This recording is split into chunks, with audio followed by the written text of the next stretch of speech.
Bonjour à tous. Aujourd'hui, on va parler de religion en démocratie.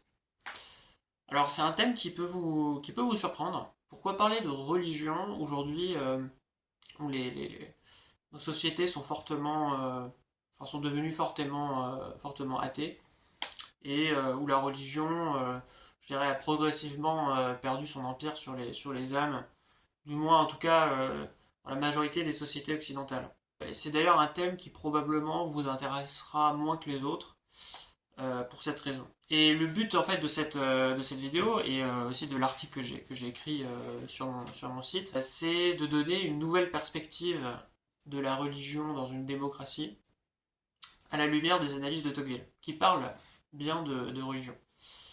Alors la religion, elle joue un rôle particulier en démocratie. D'ailleurs, la religion a été présente lors de la naissance des sociétés, enfin de la société américaine au 19e siècle.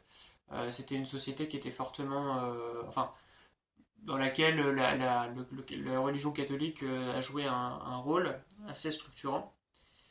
Et en fait, la religion, aujourd'hui, c'est vrai qu'on y voit souvent le rôle, enfin l'aspect symbolique, l'aspect rituel, l'aspect foi et croyance. Et la religion, elle a un rôle au-delà de tout ça pour structurer une société qui est son rôle à la fois fédérateur et spirituel. Et ce qu'on va voir, c'est qu'en fait, la religion, quelle que soit la forme qu'on veut lui donner, et c'est un peu là où je voudrais conclure cette vidéo, parce qu'on n'a pas forcément, on n'est pas obligé de reprendre les formes peut-être traditionnelles. Enfin, je sais pas, on peut discuter. Mais vu tout ce qu'on a vu dans les précédents, dans les précédentes vidéos, avec une société qui était de plus en plus individualiste et matérialiste, en fait, la religion et la respiritualisation quelque part des hommes en démocratie permettrait justement de lutter contre ces problèmes. Alors, je commençais par déjà essayer de comprendre pourquoi est-ce que la démocratie, a priori, la pente naturelle, l'amène vers... enfin, la pente naturelle de la démocratie, c'est d'accorder de moins en moins de temps à la spiritualité. En fait, c'est vrai pour deux raisons, au moins. J'en ai identifié deux. La première, c'est qu'à mesure que et ça va avec la démocratie, mais c'est pas directement la démocratie, mais le progrès technique, le progrès scientifique des individus augmente. À mesure que ce progrès augmente, les individus voient de moins en moins de raisons, en fait, de croire en des choses qu'ils ne peuvent pas démontrer mathématiquement, statistiquement, qu'ils ne peuvent pas voir en tout cas ou démontrer ou croire en des choses que d'autres personnes, d'autres de leurs concitoyens ne peuvent pas démontrer. Euh, et ça, c'est lié vraiment au progrès, comme je le disais dans la vidéo sur la formation des idées sur l'autorité intellectuelle, c'est que on a beaucoup de mal à placer l'autorité intellectuelle dans quelque chose qui est qu'on ne peut pas, enfin, qui ne se base pas sur une base rationnelle, qu'on ne peut pas démontrer ou qu'on ne peut pas voir de manière évidente. Et c'est évident que la religion ne peut pas être démontrée, il me semble, ou ne peut pas, dans la plupart des cas en tout cas, je ne prétendrai pas dire qu'il n'y a jamais eu dans l'histoire d'apparition. Voilà, c'est pas mon rôle d'avoir ce genre de discussion et de débat, mais a priori, pour la plupart de nos concitoyens, la religion est quelque chose qui échappe à l'expérience directe humaine et à la raison. Et donc, même si de temps à autre, les individus, et là on va y revenir parce que c'est très intéressant, peuvent trouver, peuvent s'intéresser de manière assez ludique et éphémère, mais de manière un petit peu, on se dire qu'en fait c'est marrant, certains mythes sont intéressants à étudier, certaines croyances sont intéressantes à analyser. C'est devenu, en fait, la religion, les mythes, euh, voilà, effectivement, les grands moments, par exemple, des textes religieux, comme la Bible, sont devenus plutôt des objets d'étude et voilà, de contemplation, si on veut. Mais ça n'arrive plus à faire en sorte que les individus, voilà, s'adonnent à la foi. C'est devenu un petit peu des objets de contemplation et de divertissement, plutôt plutôt que de vrais principes qui structurent une croyance. Donc ça, c'est le premier facteur qui fait que la religion doit diminuer dans les sociétés démocratiques qui progressent technologiquement, c'est que les gens ont tendance à rationaliser et ont besoin de, de démontrer les choses et d'avoir l'expérience directe des choses. Et deuxièmement, le deuxième facteur qui fait que les hommes, qui est plus relié à la démocratie même, deuxième facteur qui éloigne les hommes de la religion, c'est l'individualisme. Comme je l'ai dit dans la vidéo sur l'individualisme, les individus en démocratie sont amenés à être de plus en plus individualistes, c'est-à-dire tournés vers leur confort matériel, et donc le spirituel n'est plus du tout leur priorité. Et entre les deux causes, entre la rationalisation et le progrès scientifique d'une part, et d'autre part l'individualisme, il y en a une qui est quand même plus importante que l'autre, je pense, c'est l'individualisme. Parce que sans l'individualisme, enfin juste avec l'essor des sciences, on ne peut pas expliquer la diminution de la religion. Alors déjà, il existait des scientifiques célèbres qui ont eu la foi. Par exemple, Pascal, c'est un scientifique absolument génial, qui a vraiment eu beaucoup de... Enfin, dans les travaux, ont eu beaucoup de portée sur la science, dans beaucoup de domaines, hein. Je vous invite à regarder tous les travaux de Pascal. Pascal, à la fin de sa vie, croyait en Dieu. Donc comment expliquer qu'un homme dont la majorité de la vie était tournée vers la raison a fini par croire en Dieu? C'est-à-dire que la science et la religion ne sont pas forcément opposées, enfin à première vue.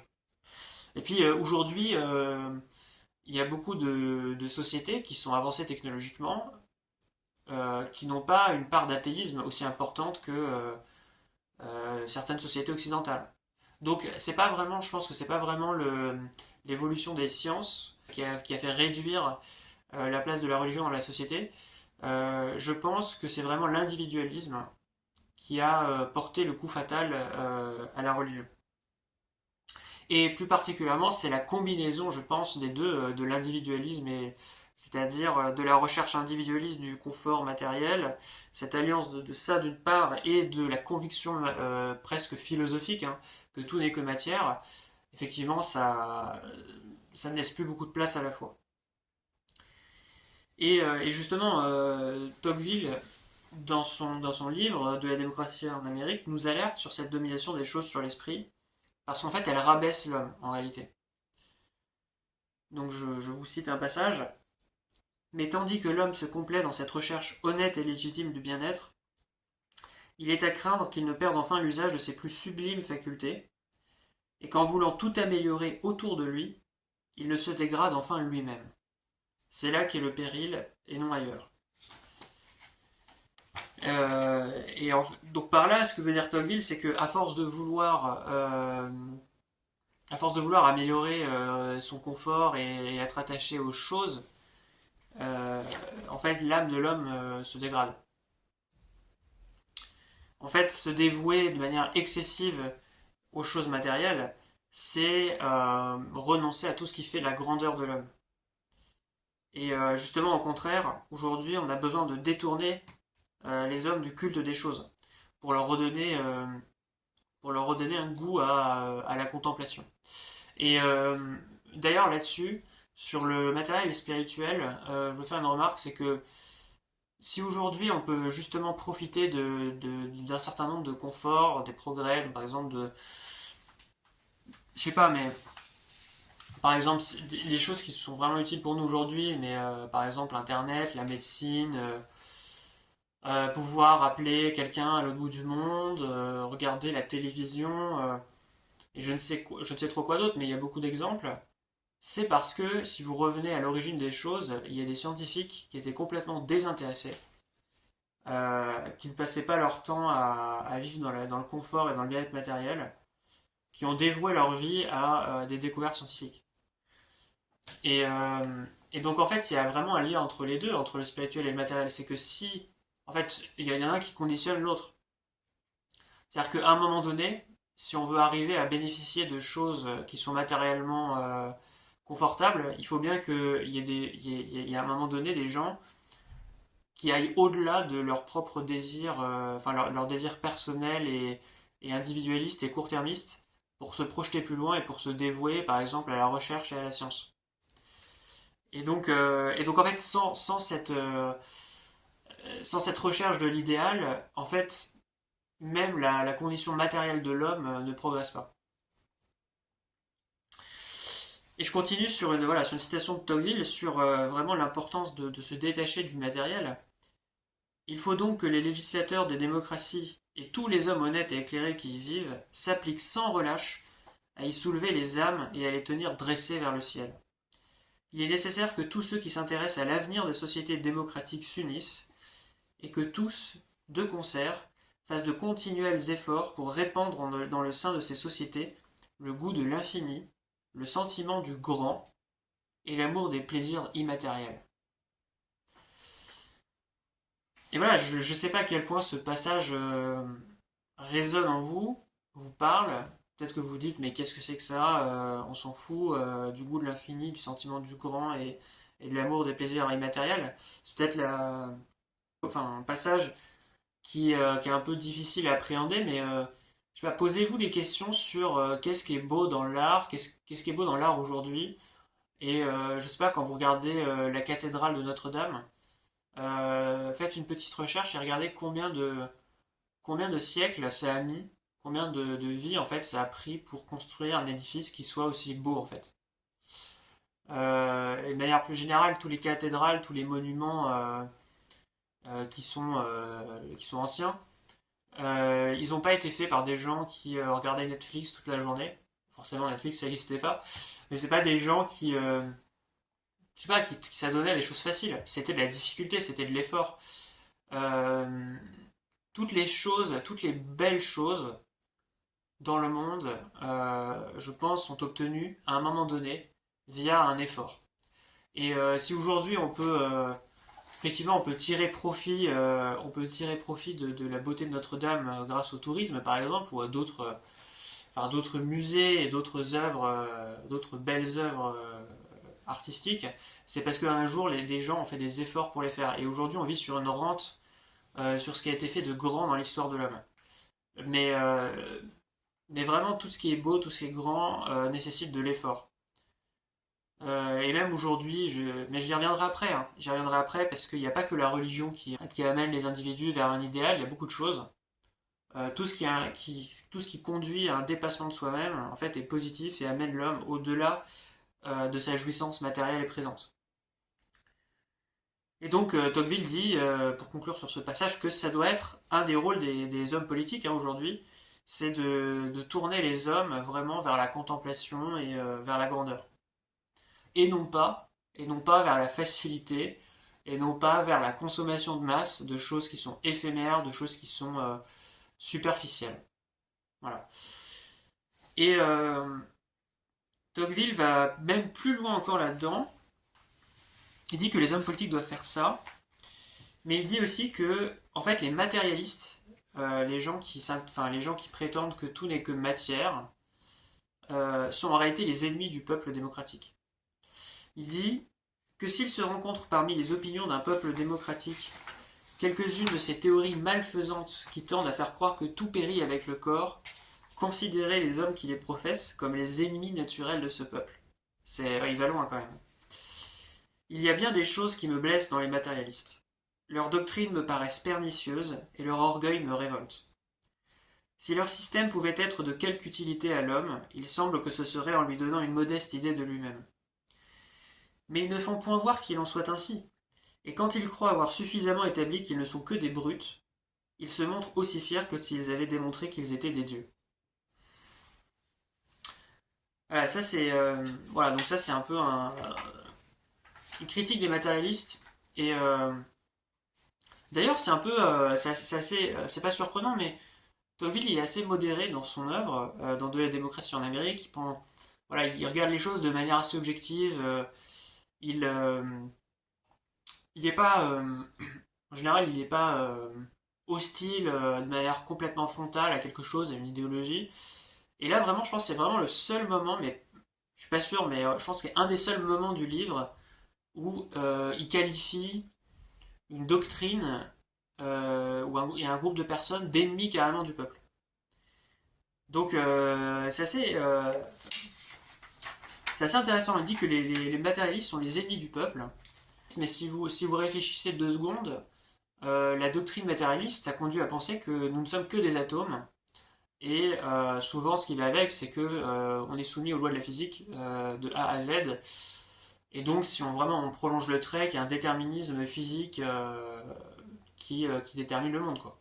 Et que donc, vraiment, si on va au bout de cette idée, on n'est pas libre. On n'est pas libre puisqu'on n'est que de la matière qui, à un moment donné, par on ne sait trop quelle magie, euh, mais en fait, non, c'est pas de la magie parce que on est capable d'expliquer très bien ça aujourd'hui, mais arrive à la vie, la matière qui arrive à la vie, puis qui finit par se dégrader, se décomposer. Et cette vision de l'homme, elle est extrêmement réductrice, elle est extrêmement rabaissante, et en plus, elle conduit à renoncer à toute idée de liberté. Parce que si on est matérialiste et qu'on est scientifique, bah en fait, les atomes suivent les lois de la physique. Alors après, on peut discuter, effectivement, est-ce que voilà, les lois de la physique, par exemple dans le cerveau, est-ce qu'il y a de la physique quantique qui intervient dans tout ça? Bon bref, c'est un débat un peu assez complexe que je ne vais pas ouvrir. Mais ce que je veux dire, c'est que effectivement, j'aime assez la phrase quand ils croient avoir suffisamment établi qu'ils ne sont que des brutes, c'est-à-dire des tas d'atomes, ils se montrent aussi fiers que s'ils avaient démontré qu'ils étaient des dieux. Et ça, c'est tout à fait vrai. Et je peux vous le dire parce que enfin, je suis un ancien, enfin, j'ai été dans ma vie matérialiste parce que j'ai fait des études scientifiques. Alors, ça veut pas forcément dire que toute personne qui a fait des études scientifiques doit à un moment donné être matérialiste. Mais quand on fait des études de maths et de physique, et de chimie par exemple, on est assez convaincu qu'on peut expliquer le monde avec les lois physiques. Et donc moi, j'ai été matérialiste. Et je peux vous assurer que les gens qui sont matérialistes font partie des gens les plus présomptueux, euh, enfin de tous les gens qui ont des doctrines diverses et variées sur la condition de l'homme. Ce sont des gens extrêmement présomptueux qui vont vous dire que en fait en réalité tout le reste de toute façon, Dieu c'est une aberration parce qu'on ne peut pas le démontrer physiquement et de manière générale voilà rien n'échappe aux lois de la physique. Moi j'aimerais dire quelque chose d'abord sur ça. C'est que les matérialistes en réalité sont complètement réfutés par Kant. Alors ça c'est bon, je ferai peut-être une vidéo là-dessus. Alors j'ai fait un article dessus sur mon blog. Dans la critique de la raison pure, Kant, en fait, il réfute complètement, mais logiquement, euh, les gens qui croient vouloir dire qu'il est absolument impossible que Dieu existe.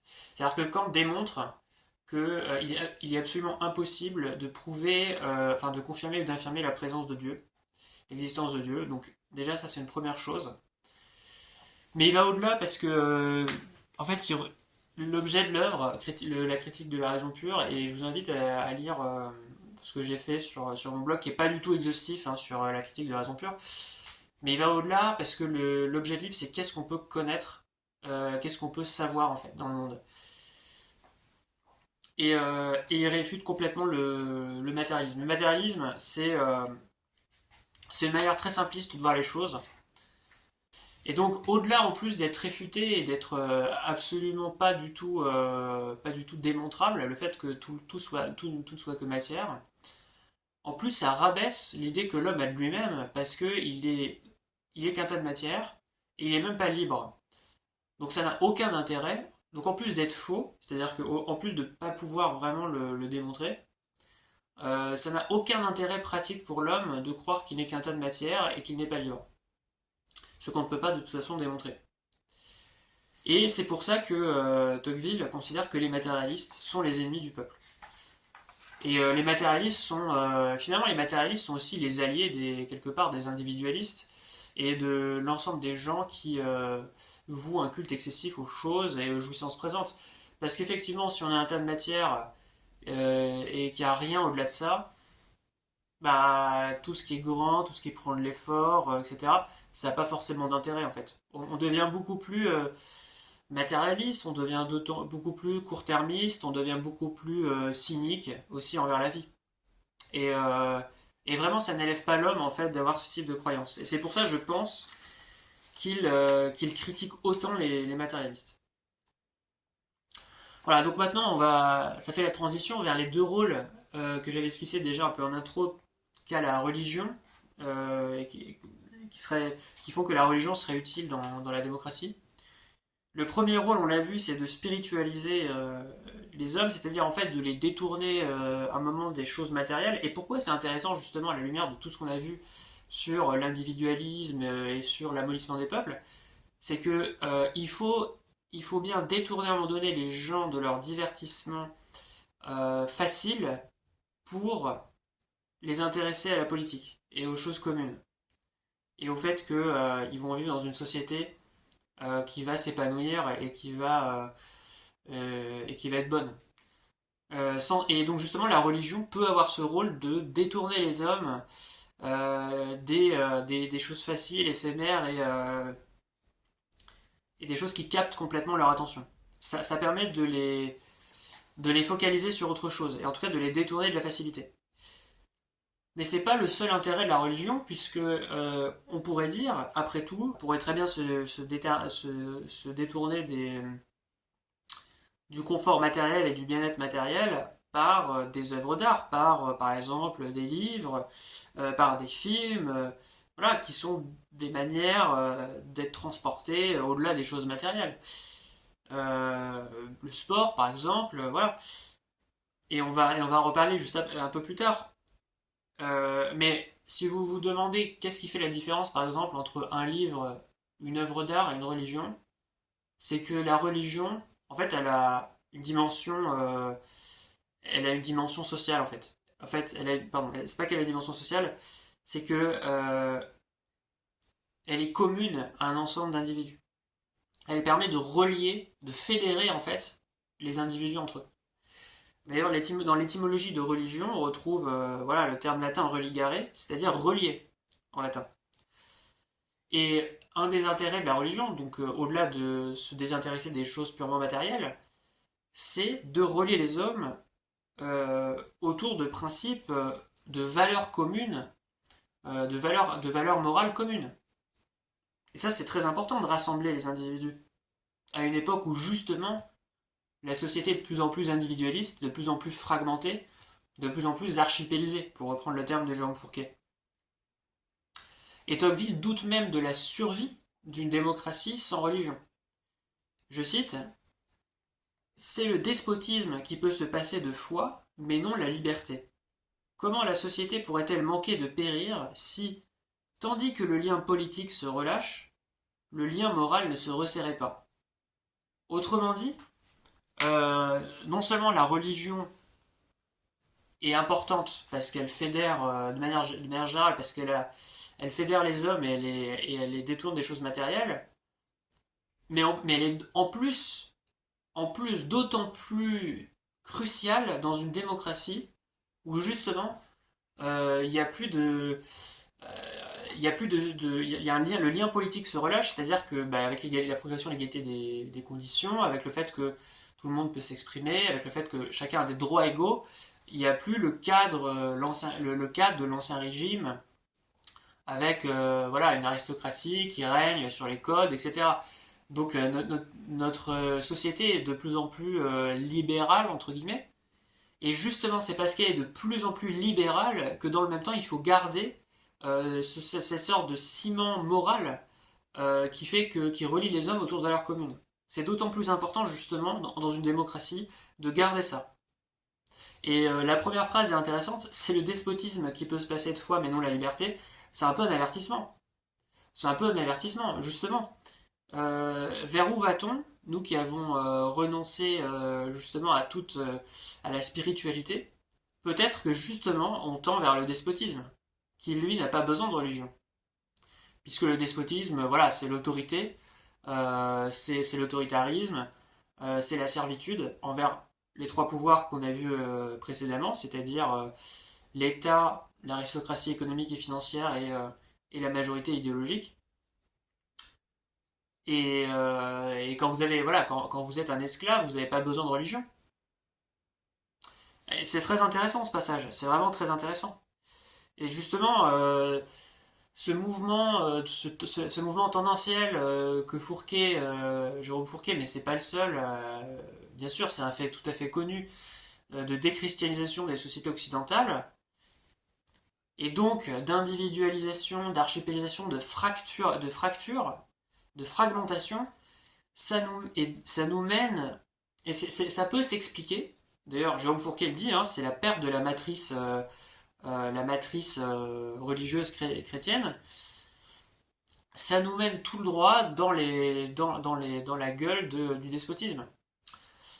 Et voilà, donc c'est en fait pour Tocqueville, et je pense que c'est vraiment une idée intéressante, une religion, c'est vital pour une démocratie. Et c'est vital pour une démocratie. Alors on peut continuer, j'ai d'autres passages assez intéressants. Euh, En fait, c'est l'allié, la religion catholique pour Tocqueville. Elle est même alliée de la démocratie, puisqu'il dit: Je pense qu'on a tort de regarder la religion catholique comme un ennemi naturel de la démocratie. Parmi les différentes doctrines chrétiennes, le catholicisme me paraît au contraire l'une des plus favorables à l'égalité des conditions. Chez les catholiques, la société religieuse ne se compose que de deux éléments, le prêtre et le peuple. Le prêtre s'élève seul au-dessus des fidèles, tout est égal au-dessous de lui. En matière de dogme, le catholicisme place le même niveau sur toutes les intelligences. Il astreint au détail des mêmes croyances le savant ainsi que l'ignorant, l'homme de génie aussi bien que le vulgaire. Il impose les mêmes pratiques aux riches comme aux pauvres, inflige les mêmes austérités aux puissants comme aux faibles. Il ne compose avec aucun mortel, et appliquant à chacun des humains la même mesure, il aime à confondre toutes les classes de la société au pied du même autel, comme si elles sont confondues aux yeux de Dieu. Si le catholicisme dispose les fidèles à l'obéissance, il ne les prépare donc pas à l'inégalité. Donc là, ce que dit Tocqueville, c'est que dans les principes mêmes de la religion chrétienne, et en tout cas catholique ici, l'égalité des conditions est présente. C'est-à-dire que philosophiquement, le catholicisme est un allié de l'égalité des conditions et donc de la démocratie. C'est intéressant. C'est intéressant parce que du coup, c'est vrai qu'on ne comprend pas forcément pourquoi il y a un mouvement. Enfin, il y a, il y a eu dans l'histoire de France des mouvements politiques qui voulaient à la fois l'égalité des conditions et qui ont été assez anticléricaux, qui étaient contre l'Église. Parce que si c'est vrai que l'Église catholique promeut l'égalité des conditions, de la manière qu'on a vu dans cette citation, mais justement, les défenseurs de la démocratie devraient prendre pour allié la religion catholique et non pas chercher à la diminuer.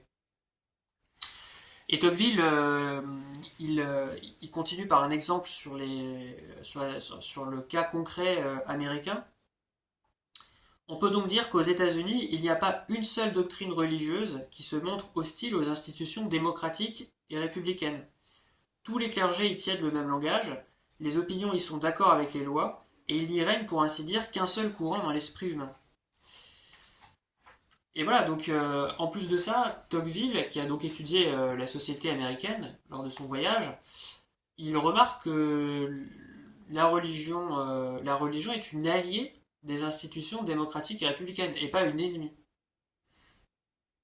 Voilà. D'ailleurs, je vous invite. Alors, ce chapitre, il est très intéressant, des causes principales qui tendent à maintenir la République démocratique aux États-Unis. Il est très intéressant parce que il analyse les causes principales qui tendent à maintenir la République démocratique aux États-Unis. Et en fait, donc il identifie les facteurs de stabilité d'une démocratie. Et il y en a trois en fait essentiellement. Il dit qu'il y a la situation géographique. En gros, les États-Unis sont un pays qui est isolé et donc il a moins de menaces et donc il y a moins de risques de devenir autoritaire. Il y a les lois et il y a les valeurs morales. Et Tocqueville, il fait une hiérarchie ensuite entre ces trois facteurs de stabilisation de la démocratie et il dit que les valeurs morales, c'est le facteur le plus important de stabilisation d'une démocratie. En tout cas, en prenant l'exemple américain. Bon voilà, pour Tocqueville, la religion est très importante pour la démocratie et pour la République. C'est un allié et c'est même, comme on l'a vu tout à l'heure, quelque chose qui est très important, qui est vital même. Donc on a vu qu'il était souhaitable de d'inverser la tendance, de respiritualiser les sociétés occidentales et les hommes qui vivent en démocratie. Mais la question que je veux poser maintenant, c'est est-ce que c'est possible en fait? Parce qu'on pourrait se poser la question, vu la tendance générale des sociétés à se détourner de la religion et du fait spirituel, on peut effectivement se demander si c'est possible d'inverser la tendance. Et je voudrais commencer par un point qui me semble, euh, qui me semble important de comprendre sur l'homme et vraiment sur les caractéristiques de l'être humain, peut-être sa condition métaphysique, je sais pas comment appeler ça, c'est que les hommes, de toute façon, ont besoin d'un idéal. Ils ont besoin de quelque chose qui les dépasse. Alors, je vais citer je vais aller un peu plus loin, je vais prendre des exemples, mais je vais commencer par citer ce passage de Tocqueville, et puis après on va prendre des exemples. Jamais le court espace de 60 années, aujourd'hui c'est plus, jamais le court espace de 60 années ne renfermera l'imagination de l'homme. Les joies incomplètes de ce monde ne suffiront jamais à son cœur. Seul entre tous les êtres, l'homme montre un dégoût naturel pour l'existence et un désir immense d'exister. Il méprise la vie et craint le néant. Ces différents instincts poussent sans cesse son âme vers la contemplation d'un autre monde, et c'est la religion qui les conduit. Alors on va voir, là-dessus je diffère un peu de... Je suis pas forcément d'accord avec Tocqueville, je pense que c'est pas forcément justement la religion qui les conduit, mais je vais préciser après. La religion n'est donc qu'une forme particulière de l'espérance, et elle est aussi naturelle au cœur humain que l'espérance elle-même. C'est par une espèce d'aberration de l'intelligence, et à l'aide d'une sorte de violence morale exercée sur leur propre nature, que les hommes s'éloignent des croyances religieuses, une pente invincible les y ramène. L'incrédulité est un accident, la foi seule est l'état permanent de l'humanité.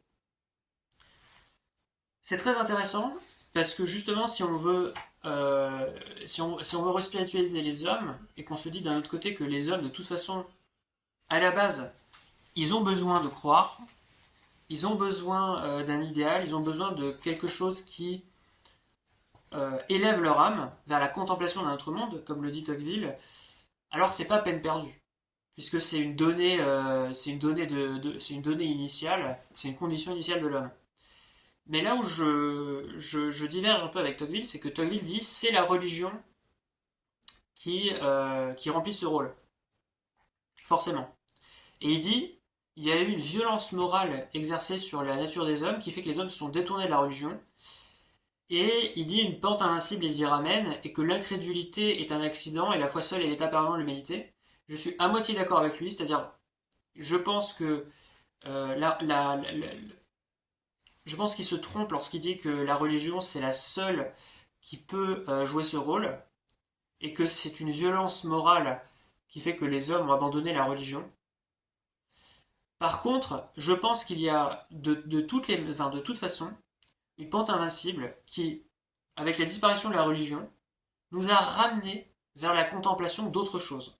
Et moi, ma thèse, c'est que l'avènement de la démocratie donc n'a pas fait disparaître ce besoin d'idéal et ce besoin de contemplation, mais que avec les mœurs, avec l'évolution de la société, des sciences, du progrès, la manière d'assouvir ce besoin d'idéal s'est modifiée. Et que effectivement la religion ne joue plus ce rôle. Et donc c'est quoi en fait? Comment est-ce que les hommes assouvissent leurs besoins d'idéal aujourd'hui? Bah en fait c'est pas très compliqué. C'est pas très compliqué. Il y a plein d'exemples. Alors je vais en prendre un parce que voilà je suis un individu de ma génération, mais parlons des jeux vidéo par exemple. Les jeux vidéo. Euh, Comment est-ce que vous expliquez? Alors la pratique des jeux vidéo elle est très diverse, hein. Il y a des gens qui peuvent jouer de manière occasionnelle, avec des amis de temps en temps. Voilà, il y a des jeux, voilà, il y a des jeux qui sont plus ou moins addictifs, mais comment vous expliquez quand même qu'il y a des gens qui passent des heures et des heures dans des mondes virtuels où en fait ils vont jouer un personnage, donc c'est un peu c'est juste enfin c'est un avatar de leur propre identité, et un personnage dont le but en fait c'est de s'améliorer, de monter en niveau, de gagner des compétences, de combattre des ennemis qui n'existent pas dans la réalité. C'est ça, hein, les RPG par exemple. Comment est-ce que vous expliquez que des gens se mettent autant vraiment se motivent tellement dans ce truc où j'ai envie de progresser dans un jeu vidéo, j'ai envie de m'améliorer, de monter en niveau, d'être plus fort.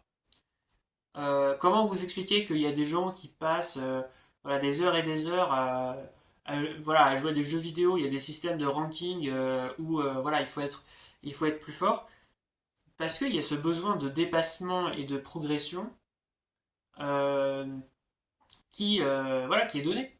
C'est-à-dire que les gens, au lieu voilà, de chercher dans le monde, voilà, mais je vais avoir d'autres exemples, mais c'est juste une manière, c'est juste une autre forme d'idéal. L'idéal de s'améliorer, de monter en niveau, etc. On le retrouve par exemple dans la pratique du jeu vidéo. Mais on la retrouve également par exemple dans la pratique du sport de haut niveau. Par exemple, les sportifs de haut niveau qui passent toute leur vie, et ça c'est complètement différent du coup puisque c'est dans le monde physique, mais ils passent toute leur vie à se développer, à vouloir être un jour le meilleur ou faire partie des meilleurs avec cet idéal de perfection sportive par exemple. C'est un idéal. C'est un idéal. Et quand on voit par exemple aussi des millions d'individus qui ont, je sais plus si c'est le cas aujourd'hui parce que j'ai plus trop suivi, mais qui ont admiré l'univers Marvel par exemple, qui n'est rien d'autre qu'une mythologie cinématographique, hein, Marvel, avec des super-héros tout droit venus en fait de la mythologie, que ce soit Thor ou voilà, enfin Thor, bon, il y a d'autres qui sont pas venus de la mythologie, mais on comprend que les films de super-héros, par exemple, les franchises de super-héros comme Marvel, DC, etc., c'est une tentative de reproduire les schémas de sacré, de Dieu, que l'homme a besoin d'admirer. Et vraiment, il y a des gens qui sont fans de ça, qui adorent ça. Comment est-ce que vous expliquez que des gens adorent cette mythologie cinématographique et que ça ait autant de succès? C'est parce que les gens recherchent encore cet idéal, ce besoin de grandeur, qu'ils retrouvent également avec des jeux, voilà, des jeux vidéo, ou qu'ils retrouvent dans le sport, voilà, d'activités. Donc, la recherche de l'idéal et de l'absolu se trouve partout dans les hobbies de chacun d'entre nous. Et pareil, il y a plein d'autres exemples. Mais même, j'ai cité Marvel, mais toutes les franchises cinématographiques, avec les fans, par exemple, il y a des gens qui sont des fans. Mais c'est quoi l'origine de fan? C'est fanatique. C'est presque quelque chose de religieux dans le terme de fan. Ce sont des gens qui adorent, qui ne vivent presque que pour quelque chose. En tout cas, c'est quelque chose de très structurant pour eux. Et il y a des gens qui sont fans voilà, de Marvel, qui sont fans de Star Wars, qui sont fans d'Harry Potter, qui sont fans de franchises de jeux vidéo, comme par exemple Zelda, etc. Mario, voilà, Nintendo.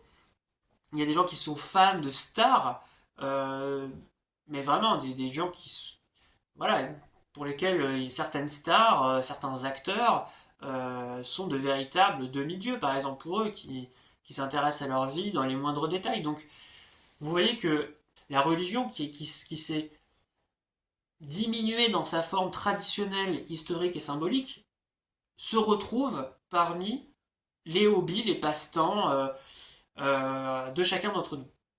Elle s'est, là encore, fragmentée. Elle s'est enfin, archipélisée. Voilà. Elle s'est divisée. Donc la recherche de l'idéal n'a pas disparu. Mais elle a pris d'autres formes qui sont multiples. Et justement, c'est ça le problème. C'est que la recherche de l'idéal voilà, c'est une donnée initiale, c'est une condition initiale voilà, des besoins de l'homme, mais la manière dont les hommes le remplissent aujourd'hui, ce besoin, avec cette multitude de hobbies propres à chacun, c'est que justement la religion a perdu ce rôle fédérateur. Enfin, en fait, euh, ça n'a plus ce rôle. Le fait que des gens aient des passe-temps individuels et des hobbies, ça n'a plus cet aspect fédérateur et qu'avait la religion. Et donc voilà, donc c'est ça la grande différence aujourd'hui. C'est pas que le besoin d'idéal a disparu, c'est que c'est qu'en fait, il s'est fragmenté et il ne sert plus à relier les hommes autour de valeurs morales communes.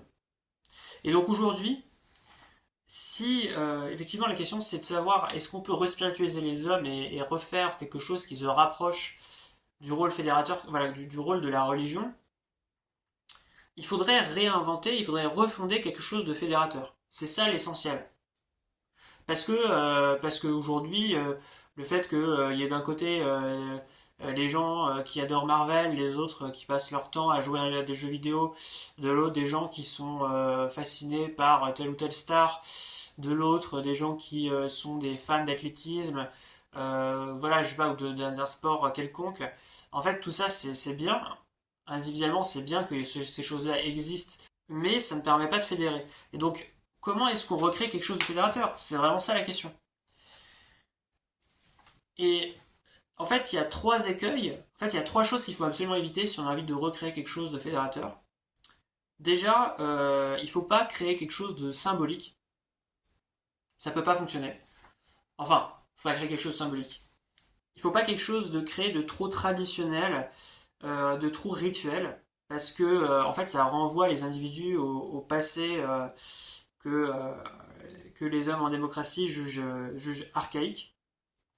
Euh, et vraiment, est-ce que ça veut dire que c'est la fin voilà, du christianisme, du catholicisme dans sa forme traditionnelle? Je ne sais pas, peut-être, peut-être. Je ne sais pas. Mais en tout cas, sur la forme, il y a quelque chose à changer. Parce que les gens ne veulent plus de rites, ils veulent plus de choses trop codées, en fait. Ils veulent plus ça. Ou en tout cas, pas tout de suite. Ça les renvoie trop à quelque chose voilà, qui les repousse.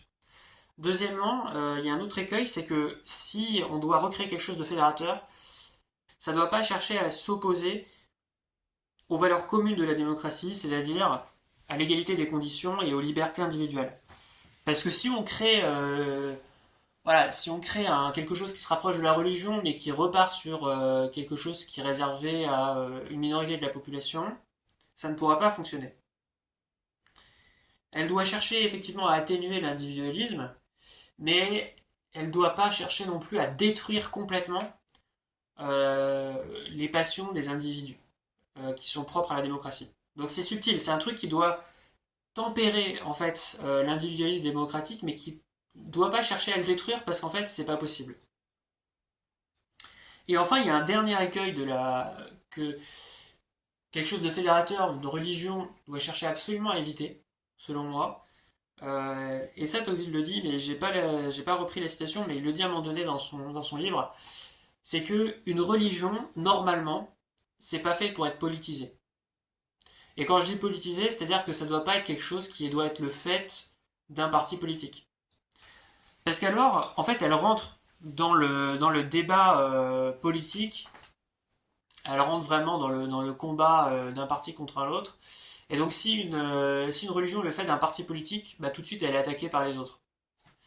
Euh, En fait, la religion, ça doit pas être quelque chose qui doit être lié à un parti politique. C'est quelque chose qui doit... Et d'ailleurs, lorsqu'une religion est le fait d'un parti politique ou d'un parti de gouvernement et pas de la société dans son ensemble, bah alors là, enfin, je sais pas, on pourrait appeler ça une religion d'État, c'est même plus, c'est plus du coup une démocratie, ça correspondrait plutôt à quelque chose comme pas une théocratie, mais quelque chose de despotique, quoi, où en fait le pouvoir politique impose la religion aux autres.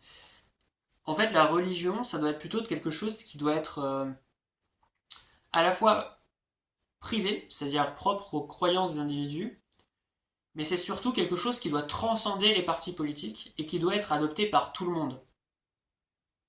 C'est-à-dire que normalement, pour fédérer une société, euh, la religion, elle ne doit pas être le fait d'un parti politique, mais elle doit être extra-politique ou même adoptée par tous les partis politiques. Ça doit être quelque chose qui doit être commun. Voilà. Les partis ne doivent pas s'en servir comme élément différenciant. Et voilà, donc ça c'est des choses qu'il faut absolument éviter si on veut vraiment refaire rentrer une forme de religion dans les démocraties. Premièrement, il faut faire attention aux formes et aux symboles que les hommes en démocratie trouvent ridicules.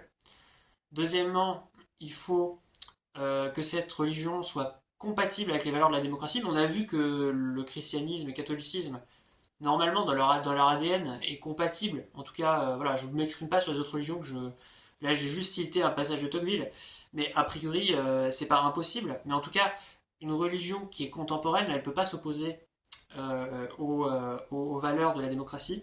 Et troisièmement, une religion, elle ne doit pas être politisée, elle ne doit pas être le fait d'un fait politique, mais elle doit être extra-politique, et elle doit être le fait de tous les partis politiques. Voilà, elle ne doit pas être un élément différenciant d'un parti politique.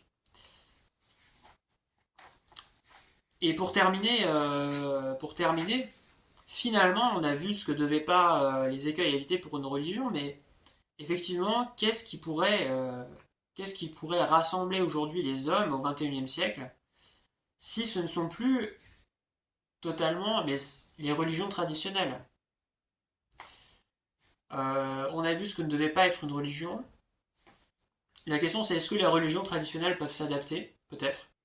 Je ne sais pas. Je ne peux pas répondre à la question aujourd'hui.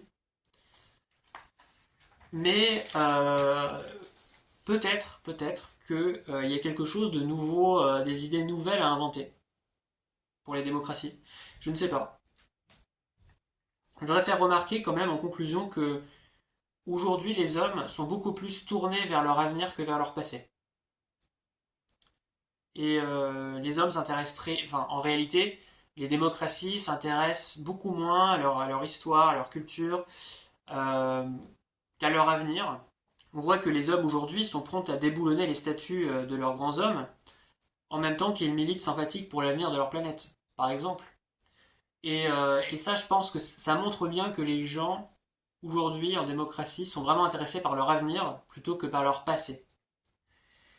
Et je me demande s'il n'y a pas une idée là-dedans, c'est-à-dire que est-ce que quelque chose de fédérateur et de commun aujourd'hui, qui permettrait de vraiment ressouder la société, ne devrait pas se fonder autour d'une problématique commune de l'homme dans son avenir, de la société dans son avenir. Et un exemple, par exemple, je ne sais pas, mais est-ce qu'une religion, entre guillemets, moderne, qui mettrait l'accent sur l'écologie, sur le respect de l'environnement, le respect des ressources, l'adaptation en fait, l'adaptation aux bouleversements écosystémiques qui vont nous tomber sur la tête, qui sont quelque part une forme d'apocalypse, qui ne sont pas l'apocalypse, mais peut-être qu'ils le sont, je n'en sais rien. Personne ne peut prédire ce qu'il en sera dans un siècle ou deux. Mais est-ce qu'il n'y a pas quelque chose à créer là-dedans, en fait? Est-ce qu'il n'y a pas quelque chose à dire, mais on est tous dans le même bain, euh, les conditions environnementales qui vont arriver dans les prochaines décennies vont être très très, très, très dures. Et est-ce qu'il n'y a pas quelque chose à inventer là-dessus? Et il y a peut-être d'autres exemples, mais je trouve que c'est quand même un bon exemple, parce que en même temps, il y a quelque chose de biblique dans le réchauffement climatique. C'est comme si en fait l'homme elle était puni dans sa volonté à tout prix de vouloir consommer en fait. Euh, et c'est comme s'il y avait quelque chose, il y avait une sorte de fatalité biblique dans le fait que les énergies fossiles émettaient des molécules qui absorbaient dans l'infrarouge. C'est-à-dire qui sont des gaz à effet de serre qui réchauffent l'atmosphère. Il y a vraiment quelque chose, il y a une sorte de fatalité. Et je me demande s'il n'y a pas quelque chose à créer. Alors, c'est très difficile aujourd'hui, évidemment, on n'y est pas du tout. Mais je me demande vraiment s'il n'y a pas quelque chose à faire autour de ça, parce que en même temps que c'est enfin, que c'est quelque chose qui nous concerne tous en tant qu'individus, c'est en même temps quelque chose qui touche à tous les aspects d'une société. La sobriété, le respect de la nature, c'est quelque chose qui est transversal en fait. On peut le voir partout. On peut le voir ne serait-ce que quand on achète quelque chose, on peut se demander c'est est-ce que ça a été respectueux de l'environnement, plus ou moins ou pas. Économiquement, il y a une économie sans doute, nouvelle, enfin, théorie économique qu'il faudra adapter au fait que, je sais pas, on est en train de vivre une période d'euphorie économique, mais que ça va pas durer et qu'on va subir des conséquences très importantes de ce qu'on a fait, de notre hyperconsommation. Donc je ne sais pas. C'est une piste, il y en a peut-être d'autres, mais je trouve que c'est un bon exemple. Et vraiment, je vais aussi conclure là-dessus cette vidéo sur la religion qui est en fait une manière finalement de relier les hommes et de les rassembler. Je pense que, enfin, si j'étais un homme politique, je sais pas ce que vous en pensez, mais moi, ce serait l'objectif numéro un, je pense, ce serait vraiment de rassembler les hommes qui aujourd'hui sont divisés. Vraiment, notre société aujourd'hui en France, elle est fragmentée, les opinions sont polarisées.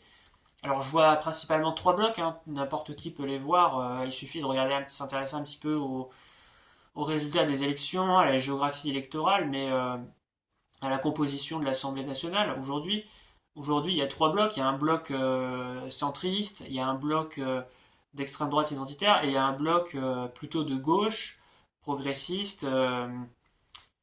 Et il y a vraiment trois blocs qui correspondent à des sociologies différentes. Mais une société ne peut pas prospérer dans une telle division d'idées. Parce que j'ai l'impression que ces trois blocs, aujourd'hui, ont beaucoup de difficultés à se parler. Et voilà, ça peut pas fonctionner. Et je pense que aujourd'hui, alors, c'est pas forcément la religion qui peut apporter à court terme la réponse à cette tripartition de la vie politique française, sans même parler des abstentionnistes et des gens qui ont complètement quitté le monde de la politique. CF, ma vidéo sur l'individualisme et sur les idées, parce que ils sont devenus complètement sceptiques, sans même compter ces gens-là qui ne sont même plus intéressés par la politique. On peut pas, voilà, une société ne peut, voilà, ces blocs n'ont plus rien à se dire, et une société qui est divisée et fracturée, elle est fragile et elle converge forcément vers un despotisme en fait. Comme on dit, diviser pour mieux régner. C'est-à-dire une société qui est divisée. Alors consciemment ou inconsciemment, je ne me prononcerai pas là-dessus. Euh, mais je trouve que une société qui se divise politiquement, avec des groupes qui ne peuvent plus se parler, et qui se censurent l'un l'autre, en fait, même, hein, qui s'excluent l'un l'autre, on est vraiment dans des logiques d'exclusion. C'est-à-dire qu'on a vraiment des milieux où c'est pas possible, quoi. Si vous adoptez une idée parmi un groupe, parmi un des autres groupes, vous passez pour quelqu'un, vous passez pour quelqu'un d'extrême. Et une société où des groupes comme ça s'excluent, ça amène à la division, à la fragilité et à la nécessité, consciente ou inconsciente, qu'un pouvoir ou plusieurs pouvoirs s'érigent au-dessus d'eux pour les dominer. Diviser pour mieux régner. Et ça, c'est fondamental. Et donc, pour conclure, je ne sais pas si je ferai une autre vidéo de conclusion, mais Tocqueville a dit que il y avait que deux manières de faire régner l'égalité. Plutôt, je vais commencer par la première étape. Tocqueville a dit, souvenez-vous, l'égalité des conditions est un fait providentiel. C'est-à-dire que c'est quelque chose qui semble s'inscrire dans l'histoire. D'un autre côté, il y a deux manières d'arriver à l'égalité. Soit en donnant des droits à tout le monde, donc les gens sont libres et c'est la démocratie, soit en donnant à personne. C'est le despotisme. C'est des cas limites, et évidemment, toute société est une combinaison de l'un et de l'autre, enfin, c'est un dosage entre l'un et l'autre, mais grosso modo, il y a ces deux cas limites qui existent. Et donc les deux cas qui... Faire attention que la société est en permanence en balance entre ces deux modèles, entre le modèle où les gens sont libres et égaux en droit, et le modèle où les gens sont dans un despotisme et ils ne sont plus libres. Et en fait, justement, dans le modèle où les gens sont... Je pense que vraiment le fait que les gens soient unis et qu'il y a quelque chose qui les fédère, c'est absolument fondamental, et Tocqueville l'a démontré, pour qu'on soit dans le premier cas, où il y a une démocratie et une égalité en droit. Et à l'inverse, une nation qui est divisée, fracturée, et qui se déchire de manière interne, bah là, ce qui prend la place, c'est le despotisme. Et Tocqueville nous alerte justement, je pense que le but, l'objectif, je pense, de l'œuvre de Tocqueville, c'est vraiment de nous alerter sur ce cas limite problématique, sur cette dérive qui semble également arriver. C'est-à-dire que la société semble converger plutôt vers le modèle d'une société qui est divisée, fracturée, et aujourd'hui on a l'impression que c'est le cas, plein de haine et d'envie, est soumise à des pouvoirs qui sont l'État, l'aristocratie économique et financière et le nombre, la majorité. Tocqueville nous alerte là-dessus, sur cette dérive-là, et il nous dit également, et ce qui va dans son sens, c'est qu'il dit les hommes préfèrent l'égalité dans la servitude à l'inégalité dans la liberté. Et vraiment, souvenez-vous vraiment de ce passage, c'est très important parce que ça, ça cause le fait qu'on arrive vers le deuxième cas limite. Voilà. Et je pense que je vais terminer ici cette vidéo. Je ne sais pas si je ferai d'autres vidéos ou si je ferai une vidéo de conclusion. Mais voilà, c'est par ça que je voulais conclure. Tocqueville nous alerte là-dessus, de manière bienveillante d'ailleurs, parce qu'il n'est pas, et je mettrai peut-être une citation également à l'écran, je ne l'ai pas sous les yeux, mais Tocqueville n'est pas un adversaire de la démocratie. Euh, je ne sais pas s'il en est un allié, il ne le dit pas non plus explicitement, il se place en observateur, mais il est pas un adversaire de la démocratie et il cherche vraiment à nous alerter. Et ce qui est incroyable, c'est que on est au 19e siècle et il arrive à comprendre vraiment les dérives de la démocratie.